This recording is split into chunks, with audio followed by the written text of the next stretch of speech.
Hello students, हम लोग पढ़ रहे हैं मुद्रण संस्कृति। आज हम लोग देखेंगे भारत में मुद्रण संस्कृति का प्रचार प्रसार। भारत का मुद्रण संसार, यानी सबसे पहले भारत में छपाई कब शुरू हुई और मुद्रण युग के पहले यहाँ सूचना और विचार कैसे लिखे जाते थे। जब मुद्रण या छपाई की कल्चर नहीं आई थी तो भारत में कैसे ये काम होता था। तो हमने पिछली वीडियो में भी मैन्युस्क्रिप्ट के बारे में या पांडुलिपियों के बारे में पढ़ा। तो भारत में भी संस्कृत, अरबी, फारसी और अन्य कई क्षेत्रीय भाषाओं में ऐसे ही मैन्युस्क्रिप्ट या पांडुलिपियों की पुरानी परंपरा रही है, जिसे हस्तलिखित कहते हैं। पांडुलिपियाँ उस वक्त जो लिखी जाती थी वो तार के पत्तों पर या हाथ से बने हुए कागज़ पर नकल करके बनाई जाती थी। कभी कभी तो ये पन्नों पर बेहतरीन तस्वीरों के रूप में भी दिखाई पड़ती थी। फिर उन्हें उसको अधिक लंबे समय तक टिकाए रखने के लिए या टिकाऊ बनाने के ख्याल से इसे तख्तियों की जिल्द पे मढ़ दिया जाता था, यानी पतली लकड़ी की तख्तियों पर, ताकि उस पर उसे मढ़ दिया जाता था ताकि उसका लाइफ बढ़ जाए। इस तरह 19वीं सदी के अंत तक छपाई के आने के बाद भी पांडुलिपियाँ छापी जाती रहीं। भारत में छपाई का विकास होने के बाद भी 19वीं सदी में ये हुआ भारत में, उसके बाद भी पांडुलिपियों का कल्चर चलता रहा यहाँ पे। लेकिन पांडुलिपियाँ चूँकि बहुत कोमल होती थी, नाजुक होती थी, उन्हें बहुत दिनों तक रखना, संभाल कर या एक स्थान से दूसरे स्थान ले जाना बहुत मुश्किल होता था और ये काफ़ी महंगा भी था। इन सारी कठिनाइयों के चलते इन छपाई का या मुद्रण संस्कृति की जब कल्चर आई तो छपाई आवश्यक हो गया। तो हम देखते हैं कि भारत में जब मुद्रण संस्कृति का प्रसार हुआ तो उस वक्त उनका व्यापक दैनिक इस्तेमाल नहीं होता था। हालांकि पूर्व औपनिवेशिक, आपको पहले ये समझा दें कि औपनिवेशिक काल किसे कहते हैं।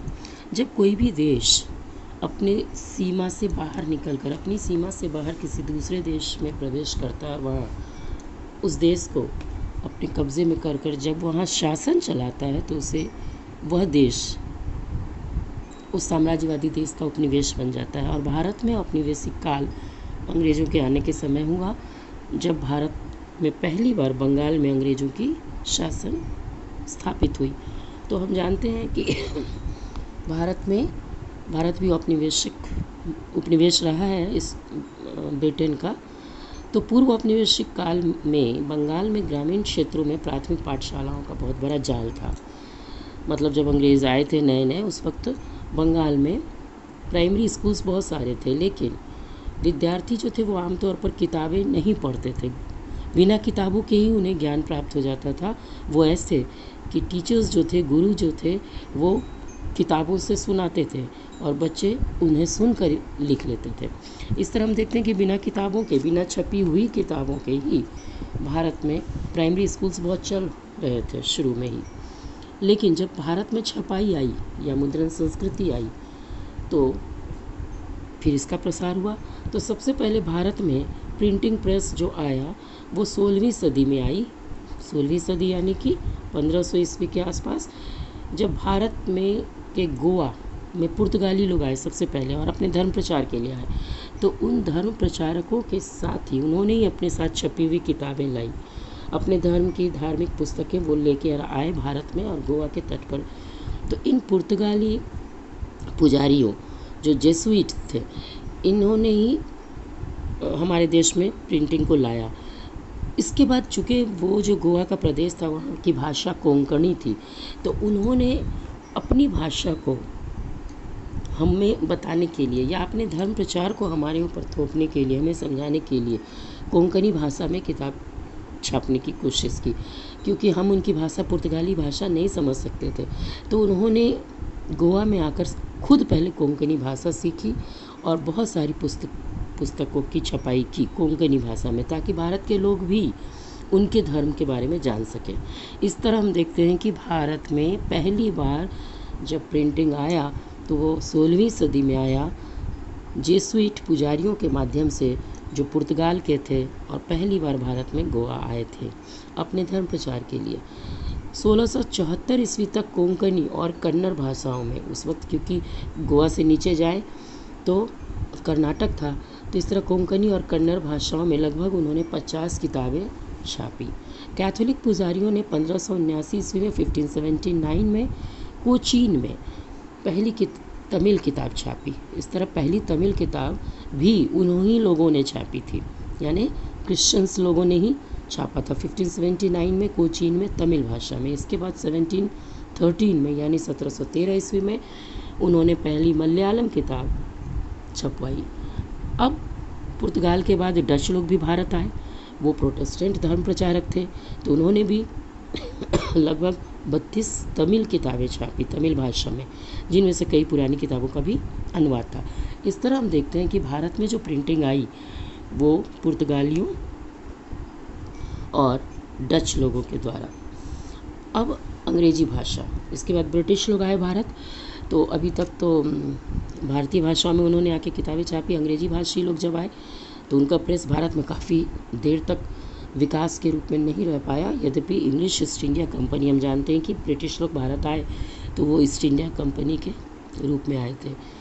उन्होंने 17वीं सदी के अंत तक यानी 17वीं सेंचुरी के अंत तक छापे खाने का आयात शुरू कर दिया था, यानी छापा खाने की प्रेस की मशीनें मंगाने लगे थे।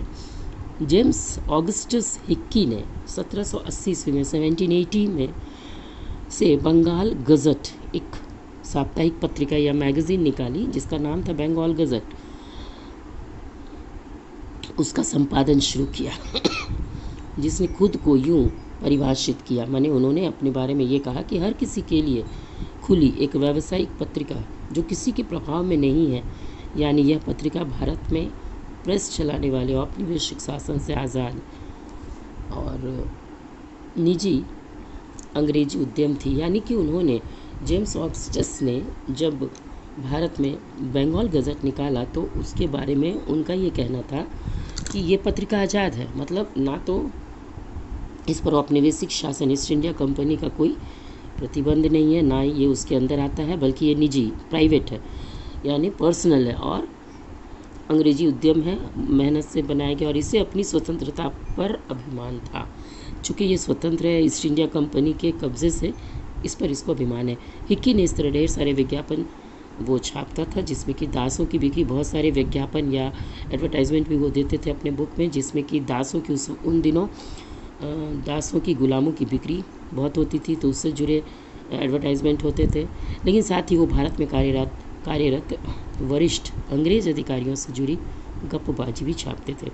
तो इस तरह हम देखते हैं कि किताबों में न सिर्फ पुस्तक या पत्रिका थी बल्कि इश्तिहार यानी कि एडवर्टाइजमेंट की भी शुरुआत हो गई। तो अब पुस्तकों के माध्यम से लोग विज्ञापन भी छापने लगे।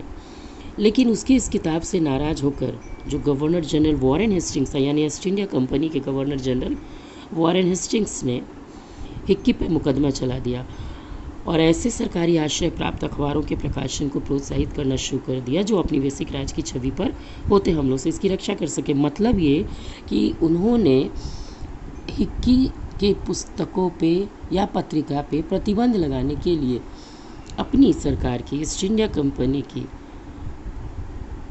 के सहयोग से ऐसे पुस्तक छापने लगे जो उनकी औपनिवेशिक सरकार की बुराई ना कर सके, जो उनकी औपनिवेशिक सरकार के खिलाफ कुछ ना छाप सके और उनकी रक्षा हो सके। तो इस तरह हम देखते हैं हिक्की और ईस्ट इंडिया कंपनी के बीच टकराव हुआ। 18वीं सदी के अंत तक कई सारी पत्र पत्रिकाएँ छपने लगी, कुछ हिंदुस्तानी भी अपने अखबार छापने लगे। अब तक में भारत के भी लोग अब छपाई सीख चुके थे और वो छापने लगे। ऐसे प्रयासों में पहला था राजा राम मोहन राय के करीबी रहे राजा राम मोहन राय, जो एक सोशल रिफॉर्मर थे, उनके मित्र रहे गंगाधर भट्टाचार्य। उन्होंने भी अपना माने भारतीय पुस्तक निकाली बंगाल गज़ट। अब हम लोग आगे हम देखते हैं धार्मिक सुधार और सार्वजनिक बहस। अब हम देखते हैं कि जैसे कि हम लोग को मालूम है 19वीं सदी की शुरुआत से ही यानी 1800 के बाद से ही धार्मिक मसलों को लेकर कई बार धर्म पर चर्चाएं, बहस आदि बहुत हुआ करती थी। और औपनिवेशिक समाज में ये एक बदलाव हो रहा था। मोस्टली ज़्यादातर जो होता था वो धार्मिक बहस ही होते थे। धर्म की अपनी अपनी व्याख्या लोग पेश करते थे। कुछ तो मौजूदा रीति रिवाजों की आलोचना भी करते हुए उसमें सुधार चाहते थे, जबकि कुछ अन्य समाज सुधारकों के तर्कों के खिलाफ खड़े थे। तो इस तरह बहुत सारे वाद विवाद होने लगे और इसे भी प्रिंट के माध्यम से लोगों के बीच छापा जाने लगा, यानी लोगों तक पहुंचाया जाने लगा। ये जो वाद विवाद या बहस होती थी, चाहे जिस भी टॉपिक पे हो, उसको भी पब्लिश किया जाने लगा और लोगों के बीच ये पहुंचने लगी। छपी हुई पुस्तिकाओं और अखबारों ने न केवल नए विचारों का प्रचार प्रसार किया, बल्कि उन्होंने बहस की शक्ल भी तैयार की। इन बहसों में व्यापक जन समुदाय भी हिस्सा ले सकता था और अपने मत जाहिर कर सकता था। इस तरह के मतांतर से नए विचार उभरे। हमने देखा वाद विवाद और बहस से कुछ नए विचार उभरे और इनको भी छाप करके लोगों के बीच पेश किया जाने लगा। ये वो समय था जब समाज और धर्म सुधारकों, यानी इस समय समाज सुधारकों का बड़ा दौर चल रहा था, धर्म सुधारकों का बहुत दौर चल रहा था, तथा हिंदू रूढ़िवादी उसे कहते हैं जो प्राचीन काल या परंपरागत चीज़ों से, प्राचीनता से मतलब में आस्था रखते हैं और जो नए परिवर्तनों को या नई चेंजेस को स्वीकार नहीं करते हैं, जिन्हें पुरातन व्यवस्था ही पसंद है, ऐसे लोगों को रूढ़िवादी कहते हैं। तो इसमें जो हिंदू रूढ़िवादी के लोग थे, उनमें उनके बीच अभी भी बहुत सारी कुरीतियाँ, सामाजिक कुरीतियाँ फैली हुई थी। जैसे विधवाओं को जला दिया जाता था जीवित, एकेश्वरवाद मतलब एक भगवान में आस्था रखना, ब्राह्मण पुजारी वर्ग जो ब्राह्मण थे उनका बहुत महत्व था, और मूर्ति पूजा। इन सारे मुद्दों को लेकर भी बहुत तेज बहस होने लगी। बंगाल में जैसे जैसे बहस छिड़ी या चली, लगातार बढ़ती तादाद या संख्या में पुस्तिकाओं और अखबारों के जरिए तरह तरह के तर्क समाज के बीच आने लगे। हमें एक बात ध्यान देना है कि ये सब कुछ हो रहा है भारत में पहली बार, बंगाल में। इसके पीछे ये तर्क है, क्वेश्चन हो सकता है कि बंगाल में ही क्यों किताबें छप रही थी, या बंगाल में ही क्यों छापा प्रिंटिंग मुद्रण संस्कृति का प्रसार ज़्यादा हो रहा था, जबकि शुरुआत हुई थी भारत में गोवा से। तो हम जानते हैं कि गोवा में पहली बार भारत में गोवा में पुर्तगाली लोग आए, फिर डच लोग आए, लेकिन ब्रिटिशर्स जब आए तो बंगाल में आए थे और वो अधिक दिनों तक टिके। उन्होंने छपाई को ज़्यादा और प्रसारित किया भारत में, इसलिए जो कुछ भी हो रहा था प्रिंटिंग के क्षेत्र में वो भारत में बंगाल में ही हो रहा था। तो इस वक्त हम देख रहे हैं कि बंगाल में बहुत सारे समाज सुधारक, धर्म सुधारक थे और इनके बीच भी अब आपस में बहसें हुआ करती थी। तो उन पर भी पुस्तकें, पत्रिकाएं, अखबार छपने लगी और लोगों के बीच पहुंचने लगी। तो आम बोलचाल की भाषा में भी, जैसे वहाँ बंगाली भाषा थी लोकल, उसमें भी छपने लगी। राजा राम मोहन रॉय ने 1821 ईस्वी से एक संवाद कौमुदी प्रकाशित किया। संवाद कौमुदी एक मैगजीन्स है जो राजा राम मोहन रॉय ने 1821 ईस्वी में प्रकाशित किया और रूढ़िवादियों यानी वही पुरातन पंथियों ने उनके विचारों से टक्कर लेने के लिए समाचार चंद्रिका का सहारा लिया। तो ये ध्यान देना है कि राम मोहन रॉय ने, जो बहुत प्रगतिशील विचारों के व्यक्ति थे, जिन्होंने समाज सुधार लाया, जिन्होंने सती प्रथा और कई सारी बुराइयों को दूर किया, उन्होंने जब संवाद कौमुदी निकाली जो नए विचारधाराओं को लेकर के थी, तो उनके खिलाफ, उनके अगेंस्ट पुरातनवादियों ने, रूढ़िवादियों ने उनके विचारों से टक्कर लेने के लिए एक अपनी खुद की मैगजीन निकाली जिसका नाम था चंद्रिका। तो ये क्वेश्चन आ सकता है कि राम मोहन रॉय के मैगजीन का नाम क्या था? वो था संवाद कौमुदी, और उसके अगेंस्ट रूढ़िवादियों ने जो मैगजीन निकाली उसका नाम है चंद्रिका। इसके अलावा 2 फारसी अखबार भी इस वक्त छप रहे थे। वो थे जाम जहां नामा और शम्सुल अखबार। ये भी 1882 में प्रकाशित हुए। अब हम चलते हैं उत्तर भारत की ओर।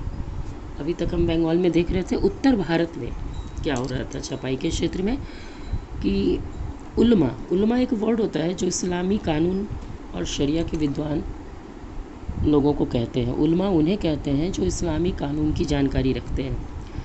तो उत्तर भारत में उल्मा मुस्लिम राजवंशों के पतन को लेकर चिंतित थे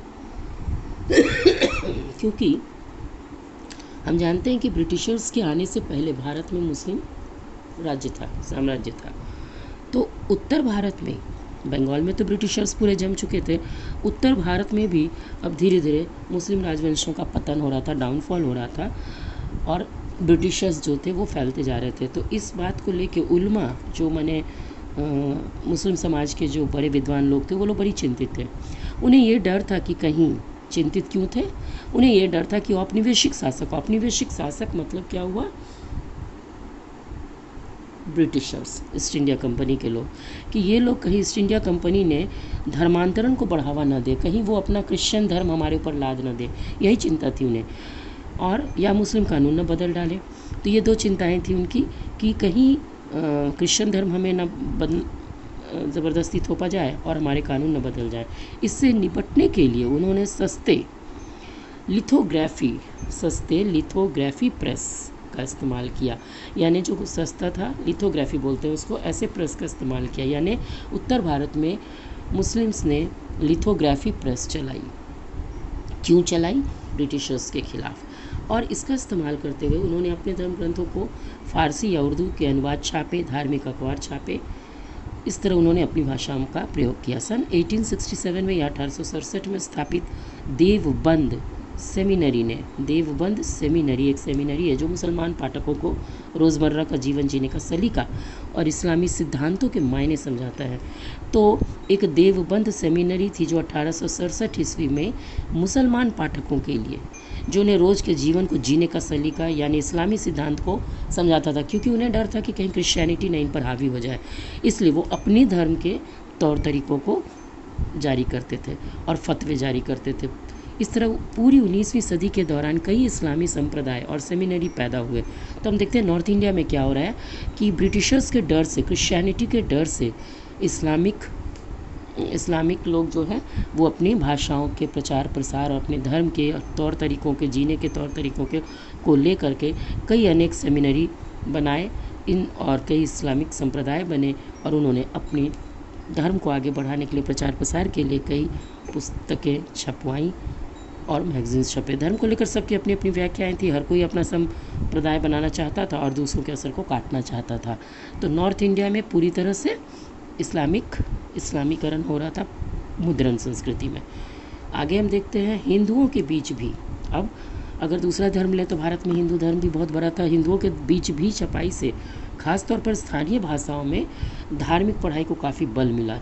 यहाँ भी धार्मिक पढ़ाई सब लोग हम देख रहे हैं कि मोस्टली धर्म, चाहे वो क्रिश्चियन है, ब्रिटिशर्स हैं तो वो क्रिश्चियनिटी को, अगर मुस्लिम है तो वो इस्लाम को, और इसी तरह से हिंदू है तो वो भी अपने धर्म की पढ़ाई, धार्मिक पढ़ाई को ही पर बल देते थे। तो सभी लोग को हम देखते हैं जितनी भी छपाई की, पहले भारत में जितनी छपाई के पुस्तक छपे या निकले वो धर्म को लेकर ज़्यादा। तो तुलसीदास की 16वीं सदी की किताब रामचरितमानस हम जानते हैं, ये 16वीं सदी की बुक है। तुलसीदास द्वारा मुद्रित संस्करण 1810 ईस्वी में कलकत्ता में प्रकाशित हुआ। फिर वही बात, ये कलकत्ता से इसलिए प्रकाशित हुआ क्योंकि यहाँ ब्रिटिशर्स का साम्राज्य था। 19वीं सदी के मध्य तक सस्ते लिथोग्राफी, हम बार बार पढ़ चुके हैं कि जो सस्ते मैगजीन्स होते थे उन्हें लिथोग्राफी प्रेस कहते हैं। तो लिथोग्राफी संस्करणों से उत्तर भारत का बाज़ार पट गया। इस तरह से हम देखते हैं कि कई सस्ते संस्करण, सस्ते, महंगे नहीं, सस्ते संस्करण जो हर लोगों की पहुंच तक हो, जिसमें जो नीचे से लेकर ऊपर तक के तबके के लोग उसे की पहुंच तक हो, ऐसे पुस्तकों से पूरा बाज़ार भर गया। लखनऊ के नवल किशोर प्रेस, अब लखनऊ में एक प्रेस आया नवल किशोर प्रेस, और बम्बई का श्री वेंकटेश्वर प्रेस में अनेक भारतीय भाषाओं में अनगिनत धार्मिक पुस्तकें छपने लगी। मुद्रित और लाने ले जाने में आसान होने के कारण आस्थावान इन्हें कहीं भी ले जा सकते थे। तो इस तरह छपी हुई किताबें धार्मिक निकलने लगी। किसी समय हम वो पढ़ सकते थे, उन्हें लेके अपने साथ जा सकते थे, कहीं भी पढ़ सकते थे। इन्हें अनपढ़ लोगों की बड़ी भीड़ में बोल कर भी पढ़ा जा सकता था। अगर बहुत बड़ा पाठक वर्ग है तो ठीक है, अगर नहीं है पाठक वर्ग जो नहीं समझ रहे हैं वो उन्हें कुछ लोग पढ़कर भी सुना सकते थे, समझा सकते थे। मतलब यह कि धार्मिक पुस्तकें बड़ी ही संख्या में व्यापक जन समुदाय तक पहुंच रही थी। चूँकि ये सस्ती थी इसलिए समाज के हर वर्ग तक पहुंच रही थी, जिसके चलते कि विभिन्न धर्मों के बीच और उनके अंतर बहस माने चर्चाएं, बहस हो रही थी, वाद विवाद हो रहे थे, संवाद हो रहे थे, और हर धर्म अपने धर्म की मान्यता को स्थापित करने में लगा हुआ था। तो इसके भी पीछे प्रिंट मीडिया का हाथ है, इसके भी पीछे मुद्रण संस्कृति का हाथ है। इस तरह हम देखते हैं कि भारत में भी जिस तरह पूरे यूरोप में मुद्रण संस्कृति ने क्रांति ला दी थी, उसी तरह भारत में भी मुद्रण संस्कृति के आने के बाद एक क्रांति आ गई और हर धर्म के लोग, चाहे वो हिंदू हो, मुस्लिम हो, क्रिश्चियन हो, उन्होंने अपने अपने धार्मिक पुस्तकों को छापना और लोगों तक पहुंचाना शुरू किया। लेकिन प्रिंट ने समुदाय के बीच सिर्फ मतांतर ही पैदा नहीं किए, बल्कि इनके समुदायों में को अंदर से और विभिन्न हिस्सों में पूरे भारत से जोड़ने का भी काम किया। तो आगे हम लोग देखते हैं प्रकाशन के नए रूप। इतना हो जाने के बाद अब तक हमने क्या देखा कि धार्मिक पुस्तकें छप रही हैं। अब हम देखते हैं, दूसरी तरफ चलते हैं कि भारत में जो प्रिंटिंग का क्षेत्र है वो और विस्तृत रूप में फैला, और वो धार्मिक पुस्तकों को छापने या उसकी बहस को छापने के अलावे नॉवेल यानी कि उपन्यास, गीत, संगीत, लेख आदि क्षेत्रों में भी, चाहे वो राजनीतिक हो, सामाजिक हो, ऐसे लेखों को छापने के भी क्षेत्र में आगे बढ़ा। तो धर्म से निकलकर अब दूसरे क्षेत्रों में क्या क्या भारत में छपा, हम उस पर विचार करते हैं। तो छापे खाने से नए तरह के भी लेखन के लिए भूख जगी। मतलब अब ऐसा नहीं था कि केवल धर्म को लेकर के, अब लोग अधिक से अधिक पढ़ने लगे थे। छपे हुए पन्नों में अपनी ज़िंदगी को, अपने जीवन को देखते थे। उनको लगता था जैसे हम जी रहे रह रहे हैं, वो उनको उस कहानियों में मिलता था। तो यूरोप में भी सबसे पहले यूरोप में ही चूँकि छपाई आई, तो यूरोप में ही पहले नॉवेल लिखना शुरू हुआ था। तो ये साहित्य की एक अन्य विधा थी, माने एक न्यू स्टाइल था लिखने में। तो जल्द ही भारत में भी ये नॉवेल या जिसको बोलते हैं उपन्यास, तो इसकी संस्कृति हुई और भारत में भी उपन्यास लिखा जाने लगा। इसी तरह दूसरी तरह की भी साहित्यिक विधाएं, चाहे वो गीत हो, कहानियाँ हों, बच्चों की कहानियाँ हों, सामाजिक राजनीतिक मसलों पे लेख लिखे जाते हों, ये सब पाठकों की दुनिया का हिस्सा बन गया। यानी अब केवल धार्मिक पुस्तकें ही नहीं, बल्कि अन्य विषयों पर अन्य तरह की विधाओं में भी लिखा जाने लगा। अपने अलग अलग तेवरों में इन्होंने इंसानी ज़िंदगी और अंतरंग भावनाओं और उन सामाजिक राजनीतिक नियमों पर बल दिया जिससे कि इनका स्वरूप तय होता था। धीरे धीरे हम ये देखने लगे कि अभी तक तो लिखने तक था मुद्रण संस्कृति, लेकिन चित्रों में भी, दृश्यों में भी, मतलब छपाई के माध्यम से अब पुस्तकों में दृश्य, तस्वीरें ये भी छपने लगी। वो भी एक छपाई का ही अंग था। तो केवल लिखा ही नहीं जा रहा था, बल्कि चित्र भी अंकित किए जाते थे। जैसे यहाँ पे एक चित्र है राजा रवि वर्मा का। ये भारत के बहुत ही प्रसिद्ध चित्रकार हैं। तो 19वीं सदी के अंत तक एक नई तरह की दृश्य संस्कृति, तो अब हम चलते हैं दृश्य संस्कृति की ओर, मतलब पिक्चर्स की ओर। तो अब वो भी छपने लगे थोड़े विकास होने से, और छापे खाने की इस तरफ बढ़ती हुई जो तादाद थी, उसके साथ छवियों की, मतलब पिक्चर्स को, फ़ोटो को छापने की कई नकल और प्रतियां बड़ी आसानी से बनाई जाती थी। तो इसमें भारत के राजा रवि वर्मा का नाम प्रसिद्ध है। ये बहुत प्रसिद्ध चित्रकार उस समय के थे, जिन्होंने इस तरह की चित्रें बनाई और पुस्तकों पे छापी।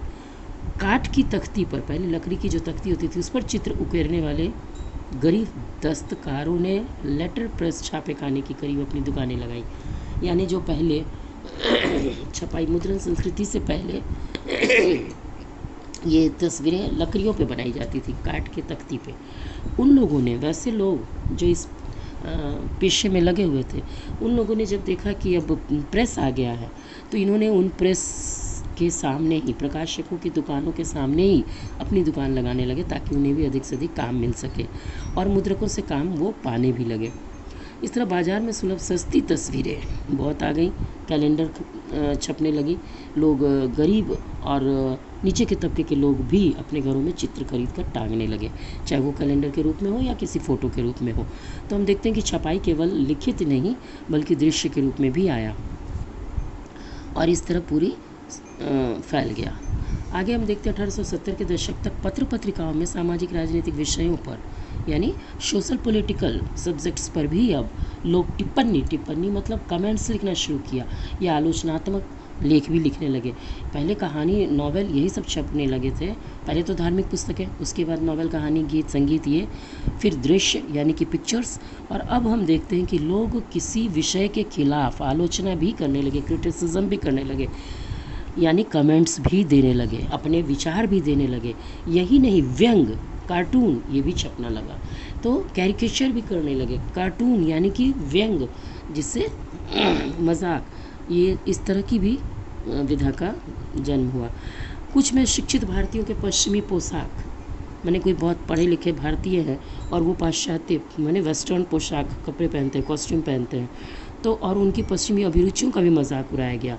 तो इस तरह जो लोग पाश्चात्य संस्कृति को अपनाने लगे, भारतीय लोग, उनका मजाक उड़ाते हुए व्यंग छपने लगे मैगजीन्स में। इस तरह से सामाजिक परिवर्तन को एक डर के रूप में देखा जाने लगा। मतलब लगने लगा कि भारत में ब्रिटिशर्स के आने से कई भारतीय जो कुलीन वर्ग के थे, जो उच्च वर्ग के थे, वो भी धीरे धीरे क्रिश्चियन लोगों की तरह या ब्रिटिशर्स की तरह रहने लगे, उठने बैठने लगे, पैंट शर्ट टाई लगाने लगे। तो उन पर भी बहुत मजाक बना, व्यंग बना, और ये सब भी पुस्तकों में छपने लगा। तो ये बहुत बड़ी बात थी, क्योंकि ये एक नई तरह की विधा थी और अपनी संस्कृति को डर के भाव से देखा जाने लगा कि हमारी संस्कृति धीरे धीरे अंग्रेजी संस्कृति में परिवर्तित हो रही है। इस तरह साम्राज्यवादी व्यंग चित्रों में, और ऐसा ही नहीं था कि केवल भारत के ही लोगों पे व्यंग छपा, उन लोगों पे भी, ब्रिटिशर्स पे भी। तो साम्राज्यवादी व्यंग चित्रों में राष्ट्रवादियों का भी मजाक उड़ाया जाता था। मतलब किस पर, माने भारत के लोग जो ब्रिटिश संस्कृति को अपनाने लगे थे, उच्च वर्ग के लोग, उन पर तो भारतीय लोग मजाक बना ही रहते, उनका मजाक उड़ाए ही रहते अपने भारतीयों के प्रति ही। अंग्रेज या ब्रिटिशर्स भी पत्रिकाओं और अखबारों के माध्यम से उन भारतीयों का मजाक उड़ा रहे थे जो भारतीय राष्ट्रवादी अपने को कहते थे, देशभक्त कहते थे, और जो भारत से अंग्रेज़ों को भगाना चाहते थे। तो ऐसे लोगों का भी मजाक अंग्रेज उठाते थे। तो इस तरह अंग्रेज भारतीयों के और भारतीय अंग्रेज़ों के मजाक उड़ाने लगे, और ऐसे व्यंग अखबारों में, मैगजीन्स में छपने लगे। तो यहाँ तक हम देखते हैं प्रकाशन का नया रूप आ गया। और धीरे धीरे अब हम देखते हैं महिलाएं और मुद्रण। मतलब महिलाओं का मुद्रण से क्या रिलेशन था, प्रिंटिंग कल्चर से महिलाएं कैसे जुड़ी हुई थी। महिलाओं की ज़िंदगी और उनकी भावनाएं भी बड़ी गहनता से लिखी जाने लगी, क्योंकि महिलाओं के जीवन पर भी कई चीज़ें लिखी जाने लगी। खुद महिलाएं लेखिका होने लगी। कई महिलाएं पढ़ी लिखी सामने आई और उन्होंने लिखना भी शुरू किया। इसलिए मध्यम वर्गीय घरों में, मोस्टली मध्यम वर्गीय या मिडिल क्लास की जो महिलाएं थीं, वहीं पे लड़कियों को शिक्षा दी जाती थी। उनके माता पिता भाई जो थे वो लड़कियों को शिक्षा देते थे। स्कूल खुलने लगे तो स्कूल भी भेजने लगे, लेकिन उच्च कुलीन वर्ग की महिलाओं को अधिक नहीं पढ़ाया जाता था और उनकी शादी कर दी जाती थी। लेकिन मध्यम वर्ग की या मिडिल क्लास की महिलाओं को हम देखते हैं कि उनके पिता या पति पढ़ाने पे जोर देते थे। और 19वीं सदी के मध्य में जब छोटे बड़े शहरों में स्कूल बने तो अब महिलाएं स्कूल भी जाने लगी। लेकिन हमेशा ध्यान रखना है कि उच्च वर्ग की महिलाएं नहीं जाती थीं, और उनका स्कूल जाना उच्च वर्ग के द्वारा अच्छा भी नहीं समझा जाता था। कई पत्रिकाओं ने लेखिकाओं को जगह दी। इस तरह मध्य वर्ग की महिलाएं, जो मिडिल क्लास की महिलाएं थी, जब वो शिक्षा ग्रहण करने लगी तो वो लिखने भी लगी और उनमें उनकी पुस्तकें छपने भी लगी। लेकिन सारे परिवार जो थे वो उदार दिल के नहीं होते थे। कुछ लोग पुरानी वही रूढ़िवादी विचार के थे, पुराने परंपरावादी विचार के थे, जो महिलाओं का पढ़ना अच्छा नहीं समझते थे, या पढ़ी लिखी वो ये सोचते थे कि जो अधिक पढ़ लेंगी महिलाएं तो वो विधवा हो जाती हैं। उनका ऐसा सोचना था कि पढ़ी लिखी महिलाएं विधवा हो जाती हैं। इसी तरह दकियानुसी, इसी तरह मुस्लिम धर्म में, इस्लाम धर्म में भी यही था कि उनका भी ये मानना था। उनको भी लगता था कि अगर महिलाएं पढ़ने लगेंगी उर्दू तो वो बिगड़ जाएंगी। इस तरह हिंदू लोगों का और मुसलमानों दोनों का कहना था कि महिलाओं को पढ़ाना सही नहीं है। कभी कभार जो कुछ औरतें बागी थी, मतलब जो विरोध करके, विद्रोह करके पढ़ती थी या प्रतिबंधों को स्वीकार करती थी, वैसी परिवार से कई लड़कियां गुपचुप पढ़ना शुरू की। जैसे कुछ महिलाओं ने किचन में छिप छिप करके, रसोई में छिप छिप करके पढ़ाई की। कुछ महिलाएं थी, मुस्लिम महिलाएं, वो अरबी में कुरान को पढ़ना, उनको अगर पढ़ाया भी जाता था तो सिर्फ कुरान पढ़ाया जाता था, लेकिन वो बहुत अरबी भाषा थी जो बड़ी कठिन होती थी और बहुत महिलाएं इसका विरोध करती थी। तो वो कुरान नहीं पढ़ना चाहती थी बल्कि उर्दू पढ़ना चाहती थी। तो उन्होंने ज़िद करके उर्दू पढ़ी। इस तरह हम देखते हैं चाहे हिंदू हो या मुसलमान, महिलाएं आगे आई और पढ़ने लगी। पूर्वी बंगाल में हम देखते हैं कि एक ऐसी महिला का मिलता है जिसका नाम है रास सुंदरी देवी, जिन्होंने रसोई में छिप के पढ़ाई पूरी की थी और बाद में वो लेखिका भी बनी थी आगे चल करके। आमार जीवन नामक उन्होंने अपनी आत्मकथा लिखी थी जो 1876 में प्रकाशित भी हुई, और ये बंगाली भाषा में प्रकाशित पहली आत्मकहानी थी। तो बंगाली लैंग्वेज में छपी पहली आत्मकथा ऑटोबायोग्राफी थी 1876 में।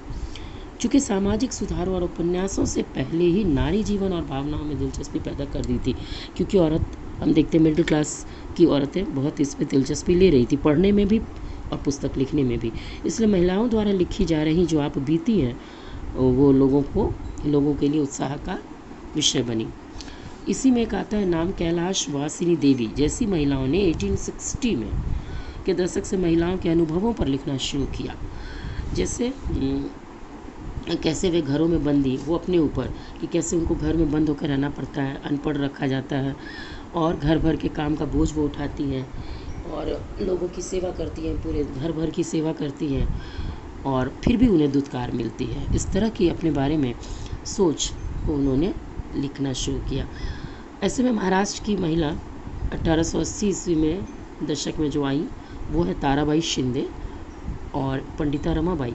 ये लोग उच्च जाति की नारियों की दयनीय हालत के बारे में बड़े जोश और रोश से लिखती हैं। ये लोग लेखिका हैं। सामाजिक बंधनों में बंधी औरत के लिए पढ़ने के क्या मायने हैं, इस पर एक तमिल में भी उपन्यास लिखा गया जो एक औरत ने ही लिखी है और उन्होंने इस तमिल उपन्यास में उस औरत ने लिखा है कि बहुत सारे कारणों से, यानी बहुत सारे कारणों से मेरी दुनिया बहुत छोटी है, मेरे जीवन की आधी से ज़्यादा खुशियाँ तो किताबें पढ़ने से आई हैं, यानी उनको किताब पढ़ने में खुशी मिलती है, लेकिन औरतों की पढ़ाई पर प्रतिबंध लगा हुआ है। तो इस तरह हम देखते हैं कि उर्दू हो, तमिल हो या बंगाली या मराठी भाषा में प्रिंट संस्कृति बहुत अधिक विकसित हो चुकी थी, महिलाएं भी इस क्षेत्र में आ चुकी थी और हिंदी की छपाई की शुरुआत 1870 के दशक से हुई। तो भारत में हम देखते हैं कि पहले क्षेत्रीय भाषाओं में हुई, यानी उर्दू, तमिल, बंगला, मराठी, इन भाषा में। हिंदी की छपाई बाद में हुई। ये याद रखना है कि भारत में हिंदी की छपाई 1870 के दशक में हुई, उससे पहले लोकल लैंग्वेजेस में या हो चुकी थी। जल्दी इसका भी एक बड़ा हिस्सा नारी शिक्षण को समर्पित हुआ, यानी अब हिंदी भाषा में भी नारी आगे आई, लेखिका बनी और 20वीं सदी के आरंभ में महिलाओं के लिए मुद्रित और कभी कभी उनके द्वारा संपादित पत्रिकाएं लोकप्रिय हो गई। इस तरह हम देखते हैं इनमें औरतों की तालीम, विधवा जीवन, विधवा विवाह, राष्ट्रीय आंदोलन, ऐसे मसलों पर हिंदी में जो लिखा गया उसके विषय यही थे। औरतों की शिक्षा पर, विधवा जीवन पर, विधवाओं के विवाह पर और राष्ट्रीय आंदोलन जैसे मसलों पर लेखनी चलाई गई। कुछ पत्रिकाओं ने महिलाओं को गृहस्थी चलाने और फैशन के नुस्खे बताने, ऐसी भी मैगजीन छपी जिसमें महिलाएं कैसे गृहस्थी चलाएं इस पर और फैशन कैसे करें उनके नुस्खे बताते हुए भी कई उपन्यास या फिर मैगजीन्स छपे। पंजाब में भी अब हम चलते हैं तो पंजाब में भी 20वीं सदी के आरंभ से ही लोकप्रिय लोक साहित्य यानी अपनी भाषा में अपने क्षेत्रीय साहित्य। राम चड्ढा ने औरतों को आज्ञाकारी बीवियां बनने की सीख देने के उद्देश्य से अपनी बेस्ट सेलिंग कृति, उनकी जो सबसे अधिक बिक्री, स्त्री धर्म विचार लिखी। तो स्त्री धर्म विचार, राम चड्ढा एक है पंजाब में लेखक, पंजाबी लेखक, उन्होंने स्त्री धर्म विचार लिखी। इसी तरह से खालसा ट्रैक्ट सोसाइटी ने भी संदेश देते हुए सस्ती पुस्तिकाएं छापी और अच्छी औरत बनने के उपदेश को कई बार संवाद के रूप में पेश किया। अब हम फिर बंगाल की ओर चलते हैं तो बंगाल में केंद्रीय कलकत्ता का एक पूरा इलाका जिसको बटाला कहते हैं लोकप्रिय किताबों के प्रकाशन को समर्पित हो गया। मतलब ये इलाका ही किताबों के प्रकाशकों की दुकानें खुल गई। यहाँ पर धार्मिक पुस्तकों, ग्रंथों के सस्ते संस्करण लोग खरीद सकते थे। आमतौर पर अश्लील और सनसनीखेज भी समझा जाता था।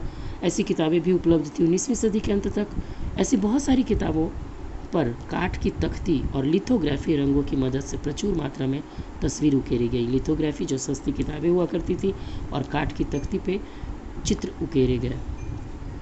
फेरी वाले मतलब जो हॉकर्स होते हैं जो घूम घूम करके बेचते हैं, वैसे भी बटाला के प्रकाशन लेकर घर घर घूमते थे और घर घर पुस्तकों की बिक्री करते थे, जिसमें महिलाओं को फुर्सत के वक्त मनपसंद किताबें पढ़ने का मौका मिल गया। इस तरह से हम देखते हैं कि प्रिंट मुद्रण संस्कृति जब भारत में आई तो ये भी कोई बहुत बड़ा कदम साबित हुई, बहुत बड़ी क्रांति साबित हुई और भारत के क्षेत्रीय भाषाओं या लोकल लैंग्वेजेस के अलावे हिंदी में भी लेखनी आगे बढ़ी।